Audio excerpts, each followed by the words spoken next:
වැඩම කර වදාළ අතිපූජනීය වන්දනීය ඕමල්පේ සෝබිත නාහිමිපාණන් ප්‍රමුඛ මහා සංඝරත්නයේ අපේ හිතමිතුරු විසුණු වහන්සේලා සියලු දෙනාගෙන්ම අවසරයි. ශ්‍රී ලංකා වතිකාන තානාපති අතිඋතුම් බ්‍රයන් උඩයිගුවේ හිමිපාණනි, අතිඋතුම් ඇන්ටන් රංජිත් රදගුරුතුමනි, ශිව සුරේෂ් හින්දු පූජකතුමනි, මාහිත මිත්‍ර හසන් මෞලානා මෞලවිතුමනි, ගරු පියවරුනි, පැවිදි සොහොයුරු සොහොයුරියනි, පාස්කු ඉරුදින ප්‍රහාරයෙන් මියගිය අයගේ පවුල්වල ඥාතිනි, එම උවදුරින් තුවාල ලද සියලුම සොහොයුරු සොහොයුරියනි, Your Excellencies, the ambassadors of the different nations which lost some people in these attacks, we welcome all of you. අපි ඔබ සියලු දෙනාම ඉතාමත්ම ආදරයෙන් මේ අවස්ථාවට පිළිගන්නවා. අද 2021 අප්‍රේල් 21 වෙනිදා. අප්‍රේල් 21 වෙනිදා අප ජීවතුන් අතර සිටිනතුරු කවමදාක්වත් අමතක නොවන ඛේදනීය දිනයක් වශයෙන් ඉතිහාසයට එක් වෙනවා ඇති. This date will enter history as a moment that cannot be forgotten. එහෙත් ඒ ඉතිහාසයට එක්වන තවත් එක ඛේදවාචකයක් කිරීමත් කාලේ ඇවෑමෙන් සියල්ල යටපත් කර සත්‍ය වල දමා නිවැරදි කරුවන් බවට පත් කිරීමේ සංවිධානාත්මක ප්‍රයත්නයට සම්බන්ධ වීමට අප කිසිසේත්ම සූදානම් නැති බව මුලින්ම ඉතා උවමනාවෙන් ප්‍රකාශ කරනවා. I wish to state that we stress on the need not to put it under the earth, the whole effort to discover who and what of these incidents. එබැවින් අප මුළු මහත් දේශයත් මුළු ලෝකයත් සසල කළ 2019 අප්‍රේල් 21 පාස්කු ඉරුදින ඇති වූ ම්ලේච්ඡ මිනිස් ඝාතනයට දැන් වසර 2ක් සම්පූර්ණ වී ඇත. මේ දිනේ අපට හුදෙක් අනුස්මරණ දිනයක් නොව වේදනාකාරී ශෝකදායී දවසක් බව අවධාරණයෙන් ප්‍රකාශ කළ යුතුව තිබෙනවා. It is important for us to understand that this particular date is a very painful date for all of us. මේ බරපතල අපරාධය සිදු වී වසර 2ක් සම්පූර්ණ වුවත් මේ මිනිස් සංහාරය සිදු කළේ කවුද? එම මිනිමැරුම කළේ කුමන හේතුවකටද? කාගේ උවමනාවකටද යන්න රටට හෙළිදරව් කිරීමට අපරාධ විමර්ශන දෙපාර්තමේන්තුවත් ඊට අදාළ රජයේ අනිකුත් ආයතනත් මේ වන විටත් අපෝසත් වී තිබීම අප සිත්හි විශාල ප්‍රශ්නාර්ථයක් නගන දෙයක්. We are surprised that even after 2 years, answers to the questions of who and why and what of these attacks have not been found by the relevant authorities.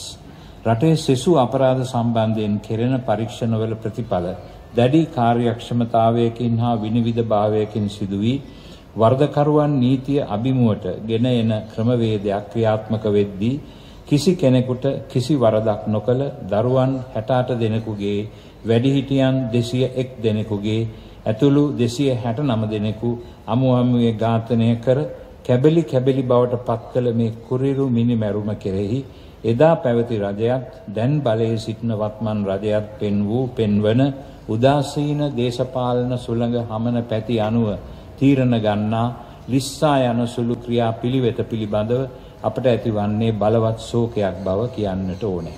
We have to stress that what is happening at the moment, which is an attitude of no care, where all the factors are not properly investigated in a coordinated and an organized fashion, but from day to day according to each day's fortunes, is not going to satisfy our questions. ලිස්සා යන සුළු ක්‍රියා පිළිවෙත පිළිබඳව අපට ඇතිවන්නේ බලවත් ශෝකයක්. මේ ක්‍රියාදාමයේ පිටුපස බොහෝ විට දේශපාලන අරමුණු තිබෙන බව අප කාටත් පැහැදිලි වෙමින් පවතිනවා. Very often we see that there are political reasons behind some of the investigations stalling.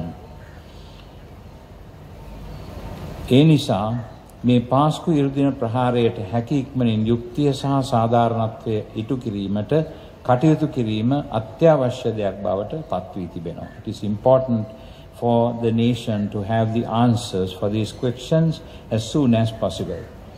ආගමික ජනකොට්ටාසයක් නියෝජනය කරන ආගමික නායකයෙකු ලෙස මමත් සමස්ත කතෝලික රදගුරු සමුළුවත් කතෝලික පූජක පැවිදි සියලු දෙනා මේ ඛේද වාචකයේ සිදු දවසේ සිට ඊට මුහුණ දුන්නේ අපගේ ආගමික ශාස්ත්‍රවරයාණන් වන ජේසුස් ක්‍රිස්තුස් වහන්සේ අපට උගන්වා වදාළ ධර්ම ගුණයන් තුල පිහිටායි.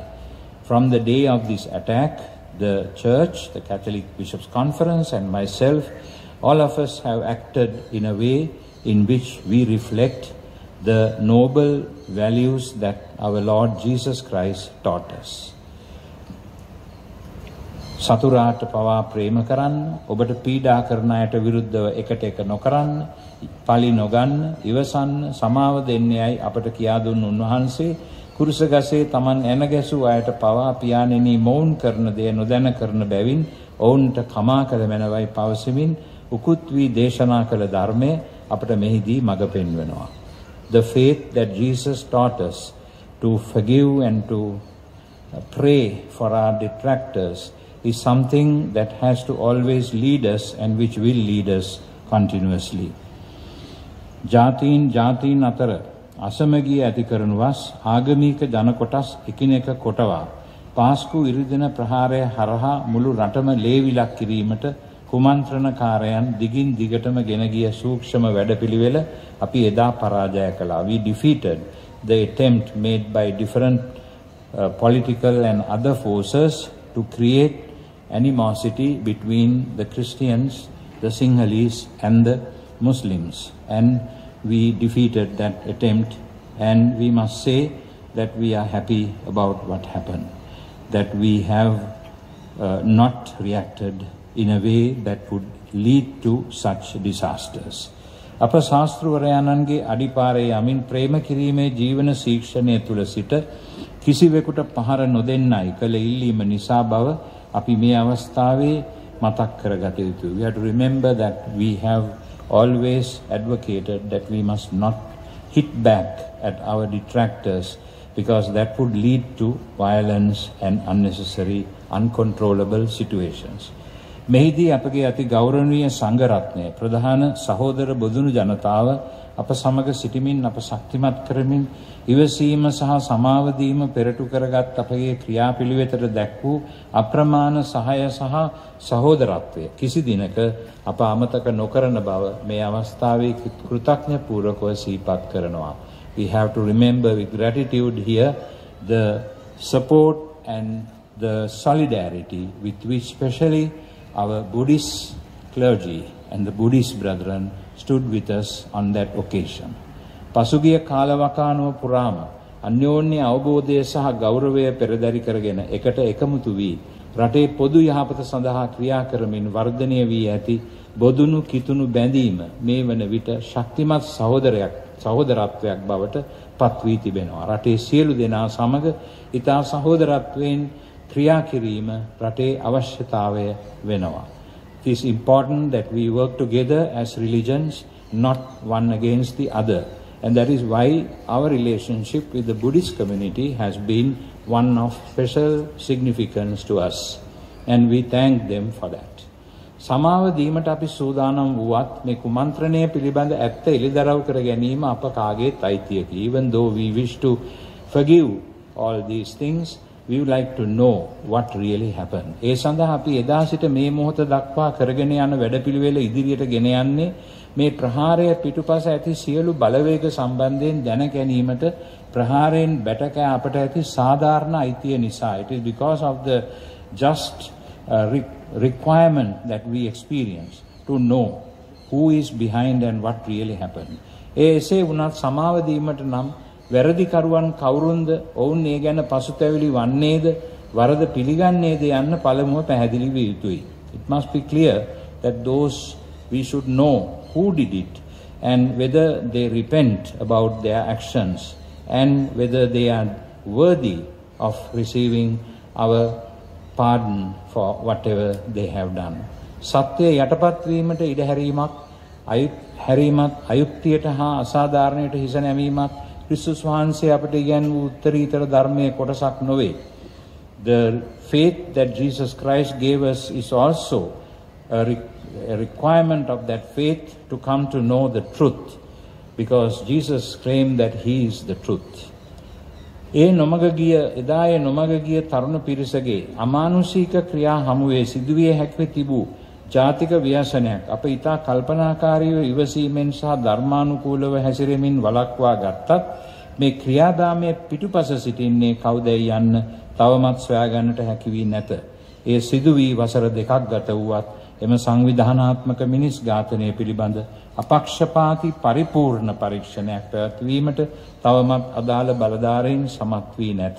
මෙයට හේතුව දේශපාලන යාන්ත්‍රණය මෙහෙයවන ඇතැම් දූෂිත භාවයන් සහ ආත්මාර්ථකාමී බල අරගලයන් යනු අපේ විශ්වාසය. It is our belief that what impedes a transparent process of inquiry into this matter is political posturing and the need for safeguarding alliances. එම නිසා අප ජනතාව පසුගිය මාර්තු 9 වෙනිදා කළු ඉරිදා ප්‍රකාශයට පත් කර සාමකාමී විරෝධතා ව්‍යාපාරයක් ඉතා උද්‍යෝගයෙන් පවත්මින් ඉතා පැහැදිලි සංඥාවක් ඒ සියල්ලන්ටත් රටටත් දුන්නා. එනම් පව්කරුවාට සමාව දුන්නත් පාපය පෝෂණය කරන දූෂිත යාන්ත්‍රණයක් නිර්දය ලෙස ප්‍රතික්ෂේප කරන බව හඬගා කීමයි. It is in that light that we organized the March 7th Black Sunday program in order to stress that we are still looking out for truth about these events. පාස්කු ඉරිදින ප්‍රහාරයේ සත්‍යය යටපත් නොකර ඒ හෙළිදරව් කිරීම මනුෂ්‍යත්වයේ නාමයෙන් කළ යුතුයම දෙයක් බවත් ඒ සඳහා ಜಾති ආගම් භාෂා ભેද නැතිව මුළු මානව සමාජයේම එකමුතුව පෙළ ගැස්විය යුතු බවත් අපේ විශ්වාසයයි. එසේ නොකර අපි එකිනෙකා තම තමාගේ වර්ග සහ ආගමික කණ්ඩායමේ අයිතිවාසිකම් සහ අවශ්‍යතා රැක ගැනීමට පමණක් ක්‍රියා කළහොත් පාස්කු ඉරිදින මියගිය සියලු ಜಾති ආගම් පක්ෂවලට අයත් 269 දෙනෙකුගේ ජීවිත පූජාවෙන් රටටම හෙළිදරව් කළ වටිනා අනාවරණයට සාධාරණය ඉෂ්ට කිරීමට අපට බැරි වෙනවා. The events that happened and the 269 people who died in these events are those who reveal to us about an ailment that is eating into our Sri Lankan society of mistrust between races and religions, and the need for us to unite emerges very clearly. මියගේ අතර සියලුම ಜಾති ආගම් භාෂා රටවල් වලට අයත් අය සිටීමෙන් පැහැදිලි වන්නේ මේ අනතුර එක ජන කණ්ඩායමකට භාෂාවකට හෝ ආගමකට සීමා වූ එකක් නොවන බවයි. This attack caused the death of people of all religions, all languages, all groups, therefore including even foreigners. Therefore it doesn't know any color or any particular identity when it chooses where to blast their bombs. මරාගෙන මැරෙන බෝම්බ කල්ලියේ සාරාන් හෂීම් ආගමික අන්තවාදයක් වපුරමින් ආගමික අන්තවාදී මතවාදයක් සඳහා පෙනී සිටි කෙනෙකු වුවත් ඔහු අවසානයේ ඔහුගේම බෝම්බය පුපුරවා ගත්තේ කිසියම් ආගමික කණ්ඩායමක් ඉලක්ක කරමින් නොව හැම වර්ගයකම අයත් දෙස් විදේශ ජනතාවක් උදේ ආහාර ගනිමින් සිටි හෝටලයක. It is a clear fact that Saran Hashim blasted himself not in a place with one religious group present, but in a place where all the people were there. We have to examine why he did not blast himself inside a church, but chose to blast himself inside a hotel, killing not only Catholics and Christians, but so many others, including Muslims and Malays. In ඉතා පැහැදිලි වන්නේ කුමන අන්තවාදයක් වෙනුවෙන් පෙනී සිටියත් ඒ හරහා මිනිස් සමාජයට සිදුවන විපත ಜಾති ආගම් තරාතිරම් ભેදවලින් තොරව සමස්ත මානව ප්‍රජාවට අත්විඳින්නට වන විනාශයක් බවය. එසේනම් ආගමික අන්තවාදය හෝ වෙන ඕනෑම අන්තවාදයක තේරුම කුමක්දයි යන ප්‍රශ්නය මතුවෙනවා. ආගමික අන්තවාදය හෝ වේවා වෙන ඕනෑම අන්තවාදයක් හෝ වේවා අන්තිමට අතකොළුව වන්නේ වෙන කෙනෙකුගේ හෝ කණ්ඩායමක ආත්මාර්ථකාමී අභිලාෂය සඳහා බව පාස්කු ඉරිදින ප්‍රහාරයෙනුත් ලෝකයේ සිදුවන සෙසු එවැනි ප්‍රචණ්ඩ සිදුවීම් වලිනුත් පැහැදිලි වෙනවා. It becomes clear therefore that all these attacks are not necessarily what they say they are. They are something much more than what they say they are. එම නිසා මුස්ලිම් සොයුරු සොයුරියන්ගෙන් විශේෂ ඉල්ලීමක් කරන්නට මම මේ අවස්ථාවක් කරගන්නවා. I wish to make a special appeal therefore to our Muslim brothers.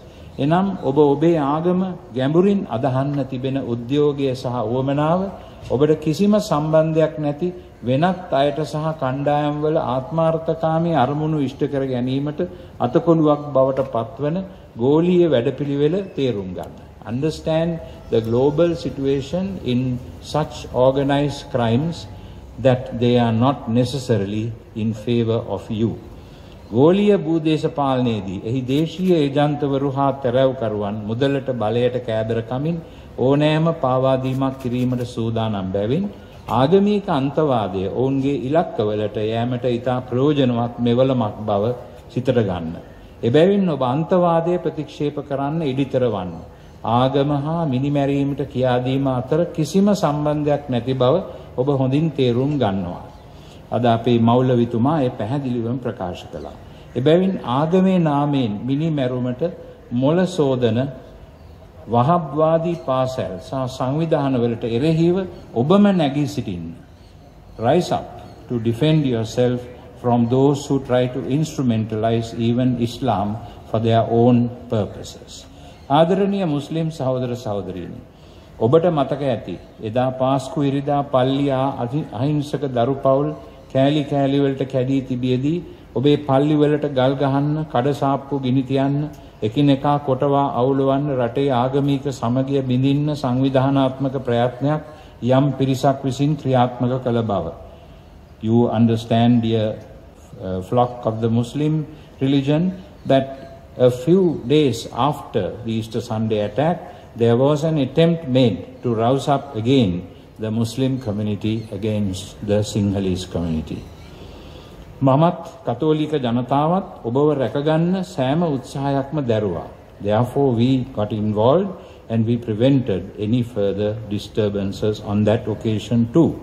කතෝලික ජනතාව බරපතල ලෙස තුවාල වෙලා සිටිද්දී ඔබේ හොඳ නමත් සුරක්ෂිතභාවයත් ගැන කල්පනා කළා. ඒ වෙනුවෙන් ඉදිරිපත් වුණා. නමුත් පාස්කු ඉරිදෙන ප්‍රහාරයට යුක්තිය ඉටුවීම ප්‍රමාද වන විට එය රටේම ප්‍රශ්නයක් ලෙස සලකා ඊට ප්‍රමුඛතාවයේදී අප වෙනුවෙන් ප්‍රබල හඬක් නැගීමට ඔබ තවමත් ඉදිරිපත් වී නැහැ. ඒ කියන්නේ මේ අද වෙනකම් විතරයි. මොකද අද අපේ මෞලවිතුමා පැහැදිලිවම ඒ ප්‍රකාශ කළා. එහෙත් ඔබේ ජන කොට්ටාසේ අවශ්‍යතා සහ ආගමික අයිතිවාසිකම් රැක ගැනීමට ඔබ මෑත කාලයේදී ක්‍රියාත්මක වූ ආකාරයත් ඒ සඳහා පින් වූ උද්‍යෝගය සමස්ත අහිංසක මුස්ලිම් ජනතාවගේ කීර්ති නාමයට කැලලක් වීමට ගිය පාස්කු ඉරුදින ප්‍රහාරයේ සත්‍ය සොයා ගැනීමටත් ඒ ලෙසින්ම අපට පෙන්වා සිටියා. නම් එසේ කළා නම් ඔබ මීට කලින් අපත් සමග එකට සිටගෙන ඉන්නවා කියලා ඒ පාස්කු ප්‍රහාරයේ වගකීම හොයන්න කියලා තදින්ම ඔබ අපත් සමග එකතු වුණා නම් මේ හුඟක් දුරට විසඳා ගන්නට තිබුණු දෙයක්.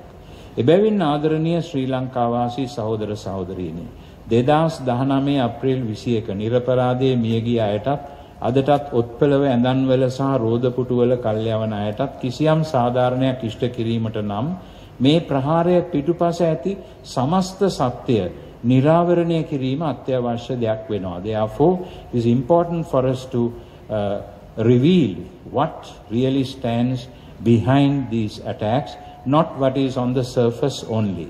එය ප්‍රමාද කිරීම මුළු රටේම ආරක්ෂාව අනතුරේ හෙලීමක්. එබැවින් මම ආගමික ජන කොට්ටාසයක නියෝජිතයෙකු ලෙස පමණක් නොව අප දේශයට, එහි සભ્યත්වයට, සංස්කෘතියට සහ මතු පරපුරේ අනාගතය ගැන කල්පනා කරන ශ්‍රී ලාංකිකයෙකු ලෙස ඔබ සැමගෙන් උදක්ම ඉල්ලා සිටින්නේ අපි මේ ප්‍රශ්නයේදී එකාමෙන් එකමුතු වී ජාති, ආගම්, පක්ෂ ભેද, භාෂා, සමාජ තරාතිරම් පසකලා මේ ම්ලේච්ඡ ප්‍රහාරය පිළිබඳ සත්‍ය සොයා ගැනීමට පෙළ ගැසෙමු කියායි. සැබෑ වරදකරුවන් හඳුනා ගැනීමට අදාළ අංශවලට බල කරමු. රජයේ ජනතාවට ප්‍රසිද්ධිය දුන් පොරොන්දුව ඉටු කරන්නේයි ඔවුන්ට පෙරැත්ත කරමු. මෙහිදී මෙම සත්‍ය සොයාමේ වැඩපිළිවෙල විනිවිදභාවයෙන් සහ කාටත් පිළිගත හැකි මට්ටමකින් ඉදිරියට ගෙන යාම මේ මොහොත වනතුරු සිදු වී නැති බැවින්ද එය වහා යථාර්ථයක් වීම සියලු දෙනාගේම අපේක්ෂාව වන බැවින්ද ඒ සඳහා කඩිනමින් ක්‍රියාත්මක වන ක්‍රමවේදයක් ඇති කිරීම සඳහා බලධාරීන් දිරිමත් කරමු.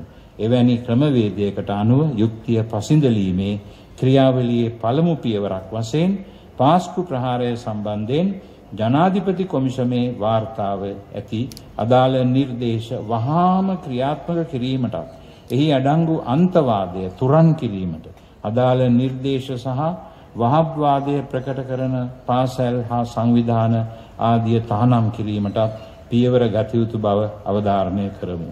තවද පාස්කු ඉරිදා සම්බන්ධයෙන් මෑතකදී පැවති පාර්ලිමේන්තු විවාදවලදී මතු කරනු ලබන කරුණු සහ ප්‍රශ්න කෙරෙහි අපගේ අවධානය යොමු වී තිබේ. මෙම විවාදවලදී නැගූ ඇතැම් ප්‍රශ්න හරහා විශේෂයෙන් මෙම පාස්කු දින ප්‍රහාරයේ සත්‍ය සම්බන්ධයෙන් එහිදී ඇති වූ විවාදයේදී රාජ්‍ය යාන්ත්‍රණය තුළ ඉහළම තනතුරු දරන අය සම්බන්ධයෙන් මතභේදයට තුඩු දෙන කරුණු පැන නැගී ඇති බැවින් එම පුද්ගලයන් හා කාරණා සම්බන්ධයෙන් නැගූ ප්‍රශ්නවලට පිළිතුරු බලාපොරොත්තු වන බව අපි ප්‍රකාශ කරමු. පාස්කු ඉරිදින ප්‍රහාර මාලාවක් සිදු වී වසර දෙකක් ගෙවී ඒ පිළිබඳව කිසිවෙකුට විරුද්ධව තවම නඩු පැවරී නැති වටාපිටාවක් තුළ එම වින්දිත පවුල්වලටත් සියලු ශ්‍රී ලාංකික සහෝදර සහෝදරියන්ටත් මම පවසන්නේ පාස්කු දින ප්‍රහාරයේ සත්‍ය හෙළිදරව් කර වින්දිතයින්ට යුක්තිය හා සාධාරණය ඉටුවන තුරු අප දියත් කර ඇති විරෝධතා ව්‍යාපාර දිගින් දිගටම කරගෙන යන බවය. යුක්තියට සාපිපාස වන්නෝ භාග්‍යවන්තයෝ යයි පැවසූ ජේසුස් ක්‍රිස්තුස් වහන්සේ අපට දෙන ආධ්‍යාත්මික ශික්ෂණය තුළ සිටිමින් ඔබගේ වේදනාවන්, පීඩාවන්, පාළුවක්, තනුකමක්, අනාරක්ෂිතකමත් ඔබගේ ආගමික නායකයන් වශයෙන් අප බාර ගන්නා බවත් කිසිවිටක ඔබ තනි නොකරන බවත් ඔබට යුක්තිය ඉටුවනතුරු අපේ සාධාරණ සටන ඉදිරියටම කරගෙන යන බවත් එය සංකේතවත් කරමින් අද පස්වරුවේ සියලු කතෝලික පූජක පැවිදි පන්ති නියෝජනය කරමින් ගරු පියතුමන්ලා, ගරු සහෝදරතුමන්ලා සහ පැවිදි සෝවිරියන් විශාල සංඛ්‍යාවක්ද ශ්‍රී ලංකා කතෝලික රදගුරු සමුළුවේ සියලුම රදගුරුතුමන්ලාද, ක්‍රිස්තියානි නිකායන් නියෝජනය කරන ක්‍රිස්තියානි දේවගැතිතුමන්ලාද ඊතා යාඥාශීලීව පාගමනක් පවත්වන බව සෙනෙහසින් මතක් කරමි.